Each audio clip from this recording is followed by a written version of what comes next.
Doctor, എൻ്റെ period ഇറഗുലറാണ്. എനിക്ക് abdominal pain ഉണ്ട്. ഇപ്പം 3 മാസമായിട്ട് പീരീഡ് വരുന്നില്ല. അവിടെ വളരെ ഇമ്പോർട്ടൻ്റ് ആയിട്ട് അത് കാണണം. അവിടെ നമ്മൾ ആദ്യം മെൻസ്ട്രൽ ഹിസ്റ്ററി എടുക്കണം. ഈ വാട്സ്ആപ്പ് മെസ്സേജിൽ പേഷ്യൻ്റ് ഏജ് ഒന്നും പറഞ്ഞിട്ടില്ല. ഏജ് ഉണ്ട്, കുഞ്ഞുങ്ങളുണ്ടോ, അവർക്ക് നേരത്തെ എന്തെങ്കിലും പ്രോബ്ലംസ് ഉണ്ടായിരുന്നോ, എത്ര വയസ്സിലാണ് പീരീഡ് ആദ്യമായിട്ടുണ്ടായത്, അവരുടെ തൂക്കം എങ്ങനെയുണ്ട്, ഡയബറ്റീസ് ഉണ്ടോ, ഹൈപ്പർ ടെൻഷൻ ഉണ്ടോ, ഇതെല്ലാം ഹിസ്റ്ററി, മെഡിക്കൽ ഹിസ്റ്ററി ഭയങ്കര ഇമ്പോർട്ടൻ്റ് ആണ്.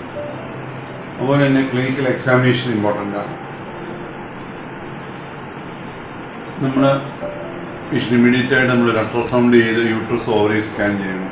അണ്ടോൽപാന വൈകല്യം കൊണ്ടാണ് പീരീഡ് റെഗുലറായിട്ട് വരുന്നത്. ഇത് ഹോർമോൺ വ്യതിയാനം കൊണ്ട് വരാം, ഓവറിയുടെ പ്രവർത്തനം കുറയുന്നത് കൊണ്ട് വരാം, എൻഡോമെട്രിയോസ് എന്ന് പറഞ്ഞ അവസ്ഥയുണ്ടെങ്കിൽ വരാം, ഫൈബ്രോയിഡ് ഉണ്ടെങ്കിൽ വരാം. ചിലപ്പോൾ അണ്ടോൽപാന വൈകല്യവും ഫൈബ്രോയിഡ്സും എൻഡോമെട്രിയോസ് എന്ന് പറഞ്ഞ അവസ്ഥയുണ്ടാകാം.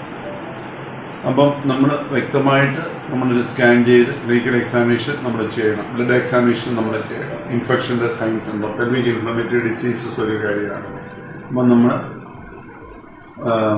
ബ്ലഡ് ടെസ്റ്റ് ചെയ്ത് നോക്കണം, ഇൻഫെക്ഷൻ ഉണ്ടോ, CRP, TCDC ഒക്കെ നമ്മളെ സഹായിക്കും. അപ്പം നമ്മൾ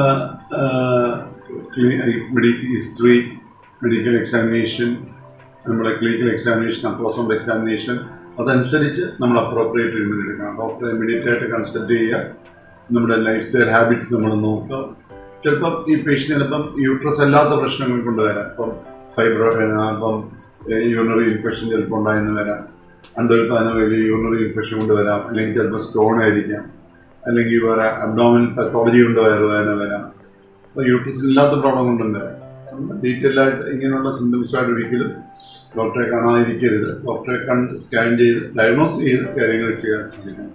ഇതിനുള്ള ലോക്കൽ റെമഡീസ് മാത്രം എടുത്ത് അതിലേക്കുള്ള ഗുളികകൾ, പീരീഡ് വരാനുള്ള ഗുളികളൊന്നും മെഡിക്കൽ ഷോപ്പിൽ നിന്ന് എടുത്ത് മാത്രം മുമ്പോട്ട് പോകരുത്.